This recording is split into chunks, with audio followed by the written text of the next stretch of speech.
Olá, tudo bem com você? Seja muito bem-vindo a mais um capítulo do Mundo Corporativo, que hoje fala sobre neurociência, o seu cérebro e a sua carreira profissional. E para conversar sobre esse assunto, nós convidamos o Dr. Luiz Fernando Garcia, psicoterapeuta de homens de negócio e presidentes de empresa, CEO da Cogni MGR e autor do livro O Cérebro de Alta Performance: Como orientar seu cérebro para resultados e aproveitar todo o seu potencial de realização, livro este que foi lançado pela editora Gente.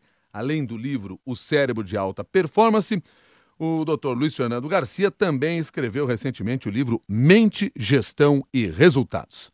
Luiz Fernando Garcia, desde já, muito obrigado pela sua gentileza de estar conosco aqui no Mundo Corporativo. Bom dia. Bom dia, Milton. Obrigado mais uma vez por esse convite. Bom dia aos nossos ouvintes.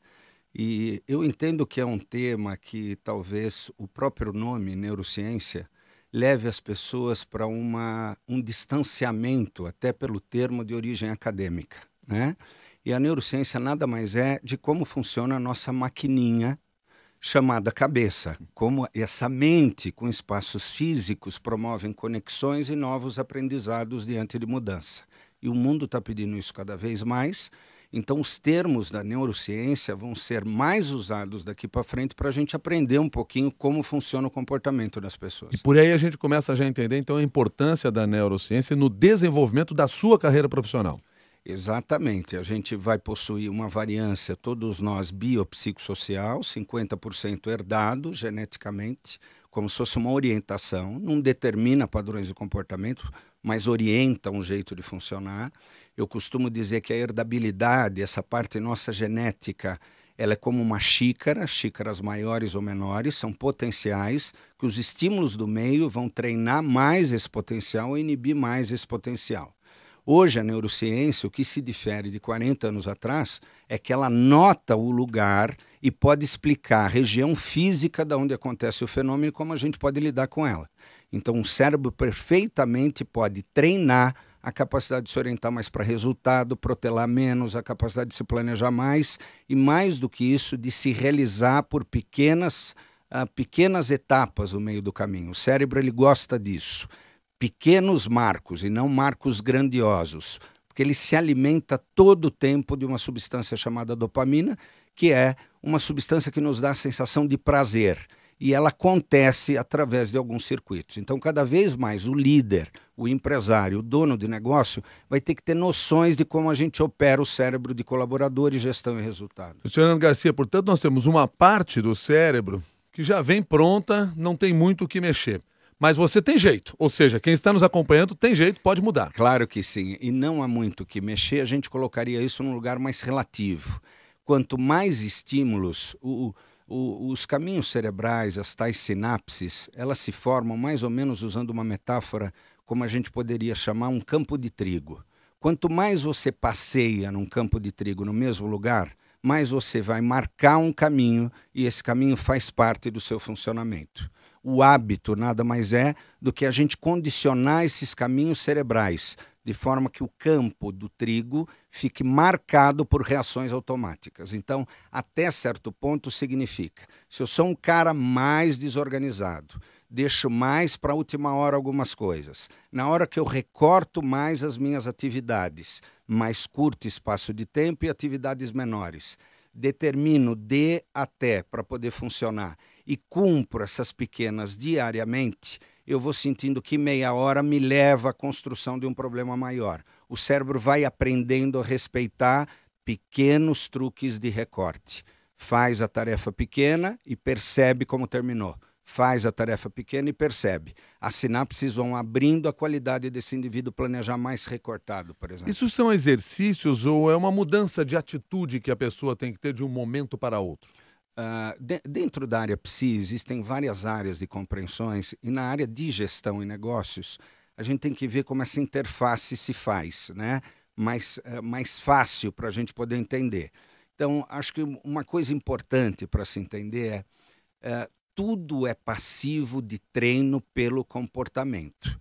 Você altera a atitude a partir da repetição de padrões. Então, atitude é pensar, sentir e agir. Nem sempre o seu pensamento e o seu sentimento corresponde ao teu padrão de comportamento.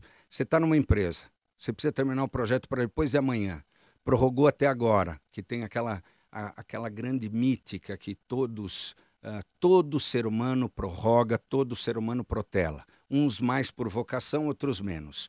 Num determinado momento, se esse indivíduo começa a se comportar com prazo e reger aquilo que ele precisa fazer no dia, concluindo pequenas etapas e observando nele a reação positiva que ele tem, concluir essas primeiras 3 páginas, concluir essa segunda parte, essas primeiras 3 páginas, o comportamento do indivíduo vai mudando a sensação e o pensamento. Diante de um novo projeto, vem um sentimento. Foi bom ter trabalhado como aquele dia. Quem sabe eu repito isso de novo. E aí entra a força de vontade. A gente repetir de novo. Os primeiros 5 minutos são cruciais. O cérebro vai aprendendo, fui ou não fui. Como treinar numa academia. Se você parar na entrada, sentar e tomar um café antes de começar a treinar, você já está roubando energia do cérebro. O cérebro precisa começar, aí ele vai aprendendo que ele deve continuar. Então, um dos segredos é vencer aquele primeiro estágio de 5 a 7 minutos. É o momento que a gente se divide entre vou fazer isso ou vou fazer outra coisa. É o padrão antigo te puxando para um lugar. Quanto mais você reagir rapidamente, maior o treinamento do comportamento se estabelece. Então, deixa eu ver se eu entendi aqui, dentro desse aspecto, e o senhor chamou a atenção para as pessoas que costumam deixar as tarefas por final do prazo. Aliás, no Brasil é comum a gente ouvir, o brasileiro deixa tudo para a última hora. Não sei se essa é uma característica do brasileiro ou de alguns brasileiros. Mas, enfim, ela existe. De alguma maneira, ela existe. O que eu entendi é, em vez de deixar para realizar a sua tarefa no último prazo, parcele a sua tarefa. Faça diferentes etapas e aí você estará sempre trabalhando com esta sensação. Isso mesmo. Ou seja, você pega uma equipe de trabalho, se ela está atrasada com muita coisa, um dos truques não é pregar, nem falar, nem seduzir, que eles precisam terminar com antecedência. É ajudar a equipe a recortar essa tarefa em 2 atividades diárias de no máximo meia hora. Essa meia hora pode acontecer de manhã e ao final do dia. E uma tutoria, alguém do próprio grupo que elege nas equipes de trabalho, que elege como tutor, ele manda um e-mail, fala como é que foi, já começou a meia hora, estamos no momento da meia hora. 1 dia, 2 dias, 3 dias, a equipe começa a se dirigir para uma performance maior. Pelo treino de recortar e se reforçar. Recortar e se reforçar. Então, qual é o papel da liderança? Nunca dizer, precisamos terminar esse relatório antes de sexta-feira. Para terminar esse relatório, venham junto comigo. Quais são as etapas que vamos precisar fazer? Colhe, anota num flip chart ou numa lousa, na hora com a equipe. Esse exercício pode ser feito em 1 hora. Recorta em atividades chaves, e aí vem um segundo truque, verbo de ação no infinitivo. O cérebro aprendeu pelo seu córtex a criar imagiamento. Ele só funciona por imagiamento. Quando eu recorto com verbo de ação no infinitivo e coloco isso em pequenas atividades diárias, o tutor pode sinalizar e reforçar. Parabéns, Milton, que você já concluiu a meia hora do dia. Agora, na parte da tarde, eu te lembro meia hora antes. Ou o próprio Outlook. O sistema vai ajudando o cérebro a criar um novo procedimento de trabalho. Ele mesmo vai notando e fica dividido entre devo fazer daquela última forma ou devo fazer do jeito que foi bom a última vez. É o momento de começar. Quando fala que em trabalhar no infinitivo é fazer, criar, fazer, produzir, entregar, vender, nadar, correr, terminar etapa 1, terminar 3 páginas, das 12 às 12h45, rascunhar a primeira parte do relatório contendo de 1 a 2 partes, enfim. Mas aí nós não estamos falando só de um verbo, ou este verbo é tão forte que é capaz de influenciar a sua mente? Isso talvez extrapole o nosso conhecimento hoje em dia, e é aqui que está a mão da neurociência. Eu, particularmente, Milton, eu digo que nos próximos 40 anos, talvez a neurociência retire um pouco da psicologia, o elan da psicologia. O que é importante na neurociência?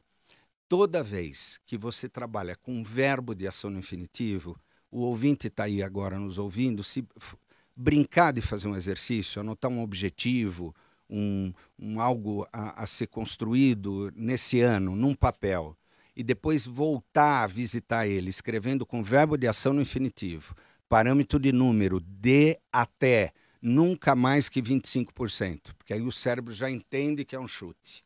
Nunca, então de 1.000 a 1.250, não mais do que isso. E prazo, não uma data estabelecida, de 15 de novembro a 30 de novembro, 30 a 45 minutos diários.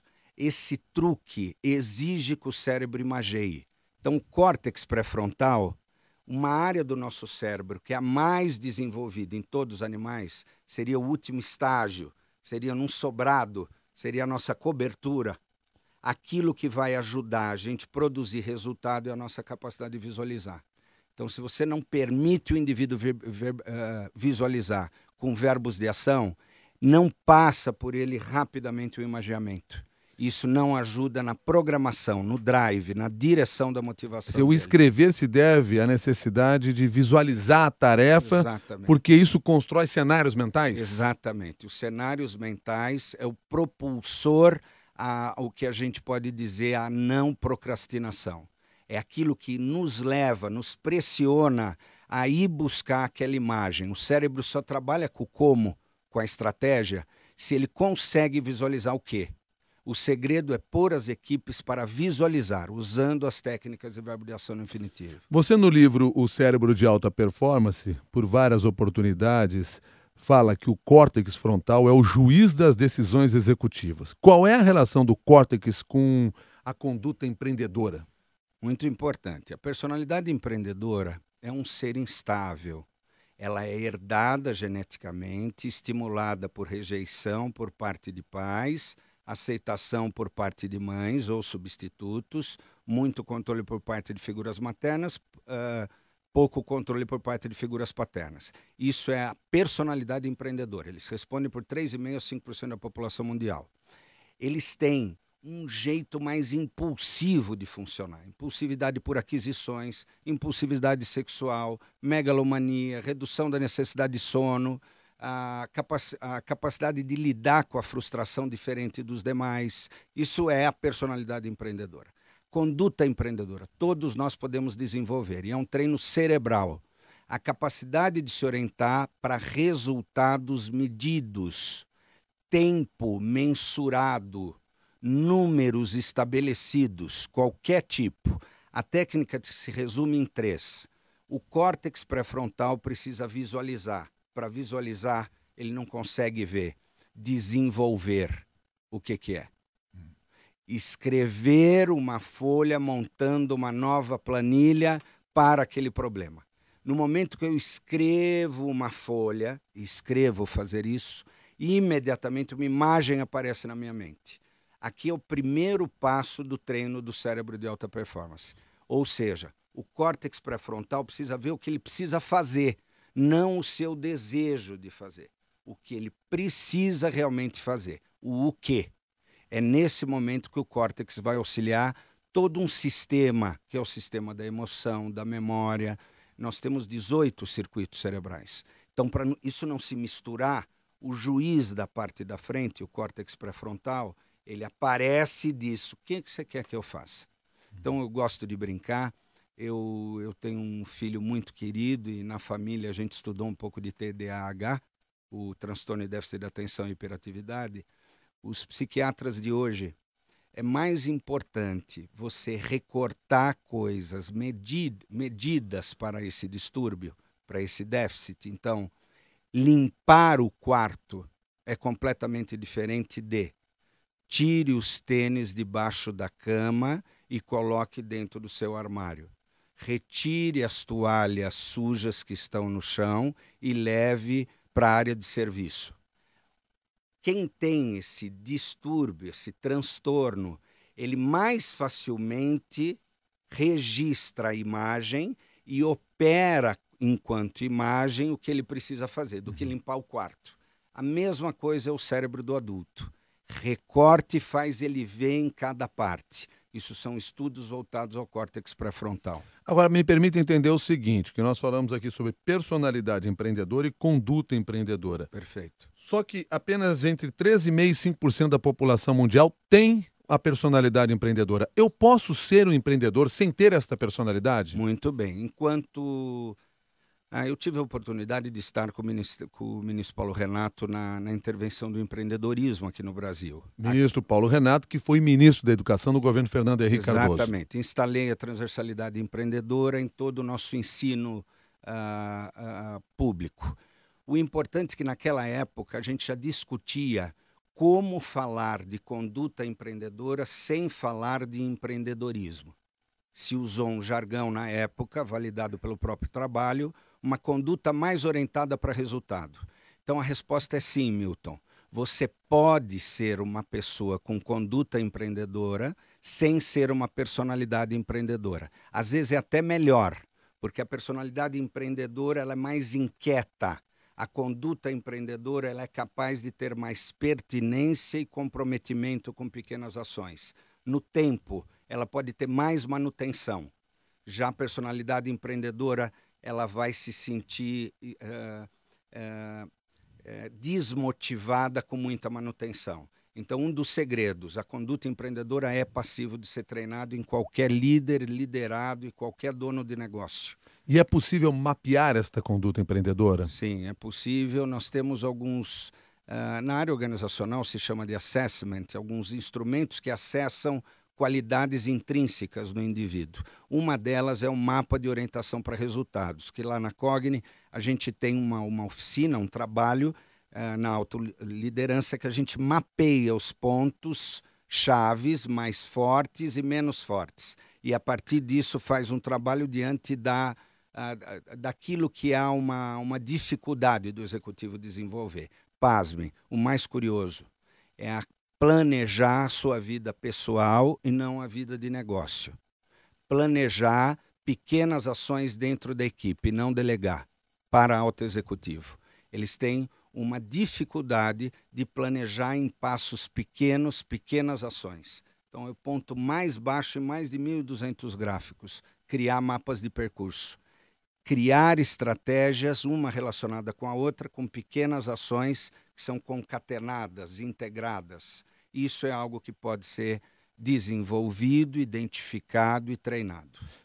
O que são os mapas de percurso? Mais ou menos uma estratégia de planejamento mental, sem muita formalidade, um checklist de coisas diárias, um checklist das principais coisas a se acontecerem durante o mês, o que eu preciso do Milton, o que eu preciso do Renato, com verbos de ação no infinitivo dentro de um período de prazo que é importante para mim. Esse conjunto de referências, que pode ser um planejamento mais ordenado, menos ordenado, um checklist de informações, um checklist do dia, uma forma de como nós vamos levar o dia para frente, nos desenvolve uma conduta mais empreendedora. Ou seja, o cérebro foca mais a produção de resultados. Apenas retomando o que você disse, é mais difícil fazer isso na vida pessoal do que na vida profissional para muitos dos empreendedores ou muitos dos líderes? Muito. Porque uma das coisas que acontecem nas organizações é que existe uma pressão do conselho, da presidência, dos vice-presidentes em operar, ainda mais agora em momento de crise, né? A gente pode considerar reduções muito rapidamente, reduções de custo, fusões abruptas de uma hora para outra. Esse jeito de funcionar imprime sempre um líder que pede um plano. Então vem alguém de cima, então me entrega o que você vai precisar para a gente conseguir corresponder a isso. Puxa, mas a pressão da mulher, da sogra, dos filhos, do cachorro, do papagaio, toda essa pressão não nos leva a planejar a vida pessoal? Não, muito pelo contrário. Eles, na realidade, se tornam a nossa droga, o canto. Eu costumo dizer, o cérebro masculino precisa da caixa vazia, né? O momento de parada, o momento de que às vezes é com amigos, às vezes é em casa, às vezes é na TV, às vezes é dormindo.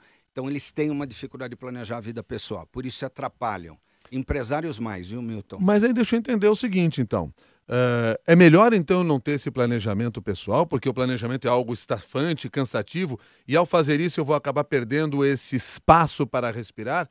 Ou é possível planejar tudo e ter esse espaço, inclusive, para respirar? Sempre é possível, e eu gosto de usar a metáfora de quando a gente aprendeu a beijar, né? Teu primeiro beijo, eu me lembro, o meu primeiro beijo, brincaram comigo num determinado momento, eu fui lá pedir uma consultoria a um grande especialista. Ele tinha 15 anos e era o beijoqueiro. Ele me passou toda a técnica, né?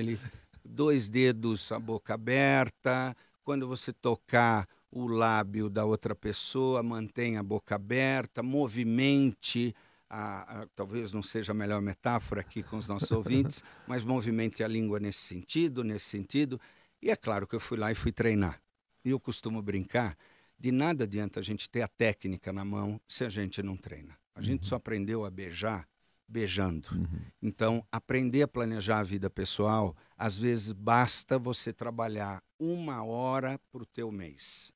As coisas mais importantes que precisam ocorrer, melhorar a relação com a minha esposa, isso não é orientado para resultado. O cérebro não codifica. Sair 2 vezes por semana, ou sair 1 vez por mês, ou 2 vezes por mês para jantar com a minha esposa. Sair com os meus filhos para ver um filme 1 vez por mês. Nesse momento o cérebro começa a ser ajudante. Ele enxerga a imagem e começa a trabalhar para isso ocorrer. Você começa o livro Cérebro de Alta Performance chamando a atenção para a importância de se entender como funcionam as percepções humanas. Diz que o processo de percepções é fundamental para atingir resultados concretos. Por quê? A nossa percepção ela tem vida própria, né? Uma das áreas da psicologia já eu diria, da origem, era chamada de Gestalt, uma palavrinha em alemão que não tem, a gente não teria aqui uma tradução. A melhor aproximação seria configuração. A gente capta um estímulo, pega o estímulo, através dos 5 canais, né? Então, que a gente conhece: visão, olfato, paladar, tato e audição. Captou, isso vai para uma caixinha de memória. A gente não é dono daquilo que a gente vai fazer com esses estímulos. Ele tem uma vida própria. Então, como funciona a percepção de um indivíduo? Ele precisa, às vezes, interromper um fator desencadeante. Por exemplo, eu estava atendendo outro dia um presidente e ele me dizia assim: eu não tenho tempo para meu filho. Eu não tenho tempo. Como assim você não tem tempo? Na hora que a gente começou a destrinchar um pouquinho para não entregar partes da sessão, do atendimento, da mentorização aqui, uma das coisas que se notava é que no sábado de manhã ele ficava livre. E ele gostava de ver os armários dele arrumados. Como ninguém arrumava, ele ia arrumar. Quase como uma fuga. Aí eu brinquei com ele: vamos tirar 1 hora, para você ficar ao lado do seu filho, só, tomando café. Se ele te convidar para descer no teu condomínio, você desce. Se ele te convidar... Na medida que o indivíduo começa a praticar o comportamento, a percepção vai se alterando. Eu tenho tempo para o meu filho. Eu só não estava sabendo usar. Essa psicologia, ela vai fazer você usar estrategicamente fatores desencadeantes, estímulos que promovam a percepções diferentes. Então, se eu consigo, num primeiro momento da manhã, tomar café, pegar ele e sair de casa, se o normal é eu ficar em casa e dizer: eu não tenho tempo para brincar com meu filho, a hora que eu saio de casa com ele, a percepção já se alterou. O que é 1 hora pode virar 2, pode virar 3, pode ficar gostoso ficar com ele. O que eu não posso? Levar, por exemplo, o celular ou um e-mail do trabalho para abrir no parque. Então, isso são fatores inibidores, são estímulos que a gente pode prever. E, com isso, diminuir a incapacidade de buscar resultados, seja na vida pessoal ou profissional. Bom, você alerta também para a necessidade de nós criarmos técnicas de resistência mental. Quer dizer, em situações de dificuldade, você propõe pelo menos 4 dessas técnicas. Você poderia tentar descrever de maneira resumida? Sem dúvida. Os Mariners nos Estados Unidos hoje são considerados os 3º melhores soldados do mundo, né? Existe um ranking, eles estão em 3º lugar. São indivíduos muito bem preparados. O que chamou a atenção dos Mariners, do Exército dos Estados Unidos, é que alguns marombados, Ironman, né, pessoas que praticavam tipos de esportes, maratonistas de fundo, com todo o preparo, não conseguiam vencer a qualificação do Mariner. Eles encomendaram uma intervenção de um birô de neurociência na Califórnia. A ideia era notar por que um magrinho, que nunca tinha visto água de Nebraska, por exemplo, conseguiu concluir o curso e um cara todo preparado fisicamente não conseguiu. Se desenvolveu a partir daí um programa de resistência mental. São 3 coisas. Metas de curto prazo com medidas específicas, não de longo prazo. Numa situação de emergência, a semana está difícil, recorte as metas diárias, dia a dia, não monte a semana, dia a dia. Então, quando você ouve os depoimentos deles, eu pensava como eu vou sobreviver até a hora do almoço, que eu vou terminar essa prova até as 4 da tarde, que eu vou conseguir passar essa noite em claro, porque eu já consegui outras vezes. Sempre o olhar tem que ser a curto prazo para sustentar o estresse. Se você olhar tudo o que você precisa fazer, a amígdala cerebral, que é um lugar que opera pelo medo, ela começa a criar um curto-circuito no nosso cérebro, que daqui a pouco a ansiedade dispara e eu travo pelo medo. Em vez de me ajudar, isso vai me atrapalhar. Primeira técnica, metas mensuráveis de curto prazo, diariamente, numa situação de emergência. O banco que eu vou pagar hoje, a visita que vou fazer hoje, a situação que eu vou concluir hoje, essa é uma das técnicas. A segunda, construção de cenários, visualizações de determinados momentos. Eu estou indo para uma negociação. Se eu parar durante 20 minutos e tentar observar com os olhos fechados um quadro mental, se ele proceder por aqui, como eu vou falar, por aqui, como eu vou falar. Um plano ABC, por exemplo, na hora da reação, eu me sinto mais seguro porque o cérebro já visualizou saídas. Então, é a segunda técnica utilizada no programa de resistência mental. A terceira é diálogo interno. Nós podemos produzir até 1000 palavras por minuto inconscientemente de forma negativa, de 300 a 1000 palavras. Numa situação de dificuldade, o cérebro quer que você sobreviva. Então, o que ele começa a produzir? Eu não vou conseguir. Você tem que sair dessa situação. Sai daqui já. Mais uma vez você vai se cansar. É o trabalho dele. Ele está te dizendo, você precisa ficar vivo, eu preciso deixar você vivo. Saia daqui. Nesse momento, você precisa conscientemente buscar o diálogo interno, que é a terceira técnica. Vou conseguir sim, eu já consegui algumas vezes, eu vou conseguir dar conta dessas 3 páginas hoje. Quando eu terminar hoje, eu vou ter energia ainda para fazer as 3 ou 4 ligações. Esse diálogo interno ele vai anulando o negativismo necessário ao cérebro, à sobrevivência. É quase um debate interno. Quase um debate interno. Eu diria muita atenção quando a gente entra com o pensamento negativista. Muita atenção. Conscientemente, reaja dizendo frases positivas. Existe uma área que já comenta isso há muito tempo. O importante é diálogo interno, como terceira frase, ajuda a gente a sustentar propósito e dificuldades. Quarta e última, a respiração.